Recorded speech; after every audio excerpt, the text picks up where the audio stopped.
Sriranga Gopal YouTube channel ప్రేక్షకులకు స్వాగతం సుస్వాగతం. ఈరోజు న్యాయశాల ప్రోగ్రాంలో మనం నెగోషియబుల్ ఇన్స్ట్రుమెంట్ యాక్ట్ 138 గురించి మాట్లాడుకుందాం. ఇక్కడ ఫస్ట్ మనం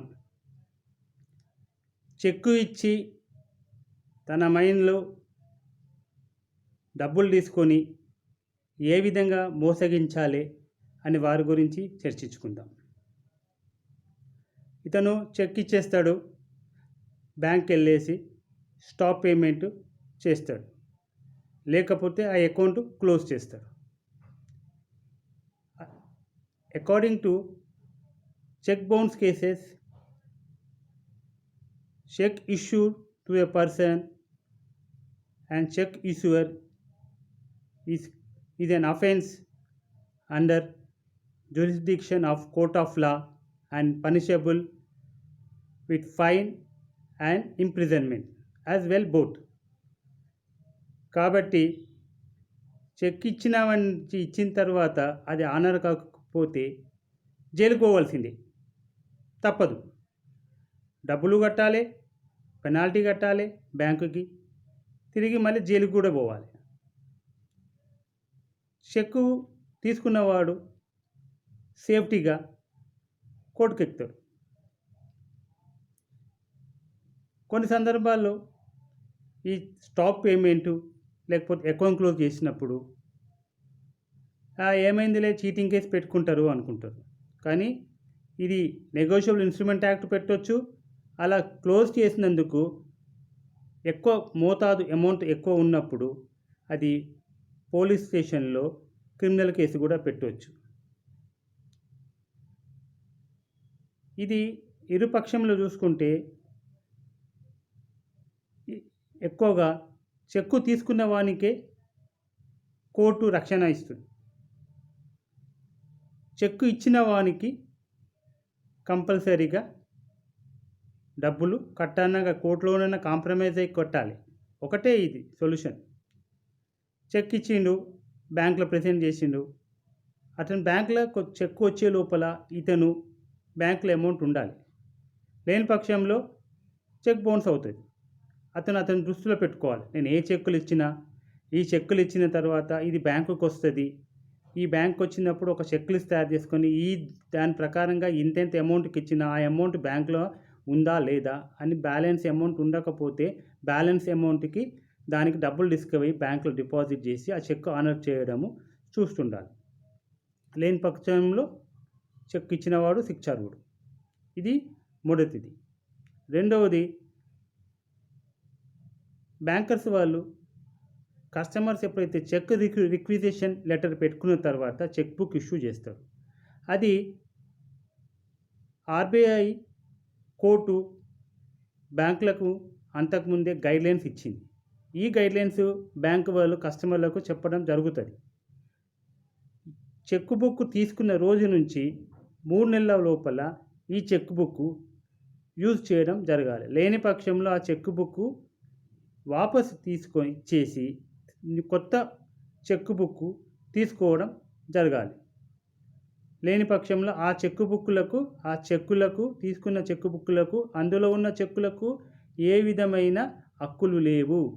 అది ప్రెజెంటేషన్ చేస్తే బ్యాంకు డిజానర్ చేస్తుంది, అది ఒప్పుకోదు అని కస్టమర్లకు చెప్పాలి. బ్యాంకర్స్ వాళ్ళు చెక్కుకి రిటర్న్ చేసేది 24 కారణాలు చూపిస్తారు. డిజానర్ ఆఫ్ చెక్స్కి 24 reasons bank people will shows to the customers on various reasons. One is insufficiency of funds. ఎప్పుడైతే చెక్ బౌన్స్ కేసు కోర్టులో వచ్చినప్పుడు మెజిస్ట్రేట్ గారు ఒకటే ప్రశ్న వేస్తారు, నువ్వు చెక్ ఇచ్చావా? ఇస్తే cheque bounce insufficient of funds బ్యాంకులో ఎందుకుంది, ఆ డబ్బులు చెక్ బౌన్స్ ఎందుకు అయింది అని ప్రశ్నిస్తాడు. నువ్వు చెక్ ఇచ్చావా?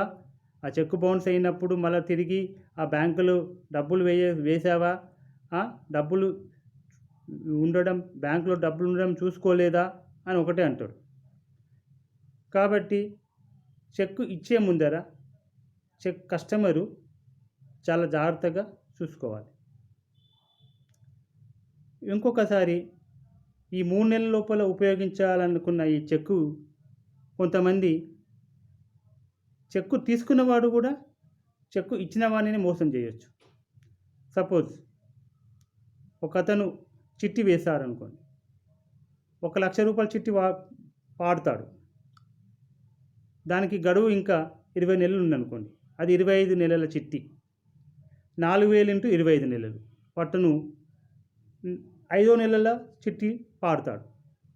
ఆ వచ్చిన మొత్తానికి సెక్యూరిటీగా చిట్టి డబ్బులు ఇచ్చేవాడు చెక్కు అడుగుతాడు. ఓ 2 చెక్కులు ఇవ్వు అని. ఇతను బ్లాంక్‌గా చెక్కు సంతకం చేసి ఇచ్చేస్తాడు అతనికి డబ్బులు కావాలని. అప్పట్లో పని అయిపోవాలని చూసుకుంటాడు. కానీ దాన్ని పరిమాణం ఎట్లుంటుంది, ఎంతవరకు వస్తుంది అని అతను అప్పుడు ఆ సిట్యుయేషన్‌లో ఆ రోజులో చూసుకోలేదు. టెంపరరీ సొల్యూషన్ డబ్బులు రావడము అతనికి అవసరం నిమిత్తం వస్తుందా అని చూసుకోవడమే తప్ప భవిష్యత్తులో అతనికి ఏం హాని జరుగుతుంది అతను చూసుకోడు. దీనివల్ల ఏమవుతుంది, ఆ చెక్కు అతను దివాలా తీస్తాడు చిట్టోడు. లేకపోతే వచ్చిన 40 లక్షలు 50 లక్షలతోని ఉడాయిస్తాడు. ఇతను ఉన్న చెక్కుకి తన మిత్రునికి ఎవరికైనా అప్పచెప్పేసి ఇది వాడుకో అని చెప్పి వెళ్ళిపోతాడు. అప్పుడు అతను చెక్కు మీద ఒక 40 లక్షలు ఒక 20 లక్షలు రాసి బ్యాంక్ ప్రెజెంట్ చేస్తాడు. ఇది చెక్కు బ్యాంకుకి వేసిన తర్వాత నెల రోజుల లోపల కోర్టుకి వెళ్ళవలసి ఉంటుంది. అంటే ఇతను ఏం చేస్తాడు, చెక్కు బౌన్స్ కాగానే 30 రోజుల లోపల ఒక నోటీస్ పంపిస్తాడు. ఆ నోటీసు చెక్ ఇచ్చిన వానికి ఆ నోటీసు తీసుకున్న తర్వాత 15 రోజుల లోపల వచ్చి డబ్బులు కట్టాలి. లేని పక్షంలో ఆ 15 రోజుల లోపల ఇతను జవాబు కౌంటర్ దాఖలు చేయకపోతే ఇతను కోర్టుకు వెళ్తాడు. కోర్టుకు వెళ్ళేసి ఆ డబ్బులను రాబట్టుకునే ప్రయత్నం చేస్తాడు. ఇది మొదటిది. రెండవది, దీనికి వేరే అతని చెక్కు ఇచ్చినవాడు చెక్కు తీసుకున్నవాడు ఏం చేస్తాడంటే వానికి డబ్బులు అవసరానికి వేరే వానికి చెక్కులు ఇచ్చేసి నాకు ఒక 2 లక్షలు తీసుకున్నాడు, నా దగ్గర బ్లాంక్ చెక్ ఉంది, నువ్వు వాడుకుంటావా అంటే అతను సరే ఆ చెక్కు ఆ 2 లక్షలు నేను ఇచ్చేస్తే నాకు ఇచ్చేస్తే నేను తీసుకుంటా అని చెప్పి వేరే అతను ఆ చెక్కు తీసుకొని దాని మీద 2 లక్షలకి ఒక 10 లక్షలు 8 లక్షలు రాసి చెక్ బౌన్స్ చేసి అతని మీద కేసు వేస్తారు. ఈ అవగాహన తెలిసిన వాళ్ళు మాత్రమే మోసగించే ప్రయత్నాలు చేస్తున్నారు. అది అని తీసుకున్నవాడు కూడా మోసగించే ప్రయత్నాలు కూడా చేస్తున్నారు. ఇచ్చినవాడు తీసుకున్నవాడు, చెక్కు ఇచ్చినవాడు చెక్కు తీసుకున్నవాడు కూడా దీనిలో మోసగించుకోకుండా కోర్ట్ ఆఫ్ లాలో న్యాయబద్ధంగా ఉంటే ఈ కోర్టులో ఎన్ని పెండింగ్ కేసులు ఉండకపోతుంది. ఇంకొకటి, ఒకతను ఒక అగ్రిమెంట్ ఆఫ్ సేల్ తీసుకున్నాడు ఓ ఫ్లాట్కి, దానికి లోన్ రాకపోయేసరికి చెక్ ఇచ్చాడు. ఇంతకుముందు కూడా నేను వీడియోలో చెప్పాను ఇది. అది చెక్ బౌన్స్ అయ్యేసరికి అగ్రిమెంట్ ఆఫ్ కాపీస్ రిటర్న్ తీసుకొని చెక్ ఇచ్చాడు. అది చెక్ ప్రజెంట్ చేసుకునేసరికి అందులో డబ్బులు పెట్టలేదు. Due to insufficiency of funds dissolve అనేది అయింది. అది బ్యాంకుకి 30 రోజుల ముందు నోటీస్ ఇచ్చాడు. అతని నుంచి ఏం జవాబు రాలేదు. 15 రోజులు వెయిట్ చేశాడు. ఆ తర్వాత కోర్టుకి సబ్మిట్ చేస్తాడు. అది 10 సంవత్సరాలు కోర్టు నడిచిన తర్వాత, కేసు నడిచిన తర్వాత ఇతనికి విజయవంతంగా గెలిచాడు.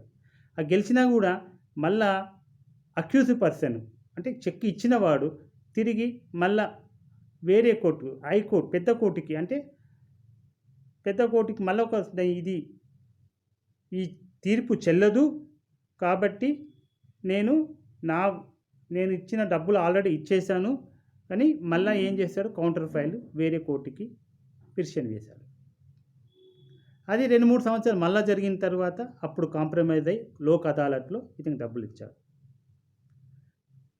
అయితే ఇది భయపెట్టుకుంటూ పోయి ఆ ఒక్క వీక్నెస్ని చూసుకుంటారు అనమాట. కోర్టు చెక్ బౌన్స్ అయిందంటే చెక్ బౌన్స్ కేసులు రాబట్టుకోవచ్చు. చెక్ ఇచ్చినామంటే అంటే చెక్ బౌన్స్ అయితే డబ్బులు రాబట్టుకోవచ్చు అని ధీమా వీళ్ళకి ఉంటుంది. కానీ దీనికి ఓపిక ఉండాలి. రెండవది, చెక్కు మనం ఇచ్చేటప్పుడు చెక్కు వెనుక ఈ చీటీ డబ్బుల కోసం ఇచ్చినప్పుడు ఇది షూరిటీ పర్పస్లోనే ఇస్తున్నాను, సెక్యూరిటీ పర్పస్ కోసం ఇస్తున్నాను, బ్యాంకుకి ఏ విధంగా ప్రజెంట్ చేయకూడదు అని ఒక ఎండార్స్మెంట్ రాసి ఉంటే చెక్కు వెనకాల, అప్పుడు అది బ్యాంకుకి ఎవ్వరికి ప్రజెంట్ చేయకునే అధికారము వీళ్ళకు ఉండకపోతుండే. ఇతను స్వేచ్ఛగా ఆ డబ్బులు వాడుకున్నా కూడా భవిష్యత్తులో కోర్టుకు మెట్లు ఎక్కే ఇది రాకపోతుంది. కాబట్టి అది రాయని కారణంలో కోర్టులు మెక్కే అవసరం వచ్చింది. కాబట్టి ఈ వెనుక ఎండార్స్మెంట్ ఇట్లా చెక్కు షూరిటీ ప్రకారంగా ఇస్తున్నాను, బ్యాంకుకి ప్రజెంట్ చేసేది అవసరం లేదు అని చెప్పి బ్యాంకులకు కూడా ఒక ఇన్ఫర్మేషన్ ఈ చెక్కు గురించి, చెక్కు నెంబర్ గురించి ఇచ్చి ఉంటే కోర్టు మెట్లు ఎక్కే అవసరం ఇతనికి ఉండకపోతుంది. తర్వాత దీనికి కొన్ని సవరణలు వచ్చినాయి. నెగోషియబుల్ ఇన్స్ట్రుమెంట్ యాక్ట్ సెక్షన్ 138కి కొన్ని సవరణలు తీసుకురావడం జరిగింది. అంటే section 143 capital A and section 148 చట్ట ప్రకారంగా మనకి ఇప్పుడు కోర్టులలో 147 సెక్షన్సే ఉన్నాయి. ఆ తర్వాత ఒకటి 148 తీసుకురావడం జరిగింది. దీంట్లో హైకోర్టు, సుప్రీంకోర్టులు కూడా ఈ 148 గురించి, 143A గురించి తీర్పు చెప్పడం జరిగింది.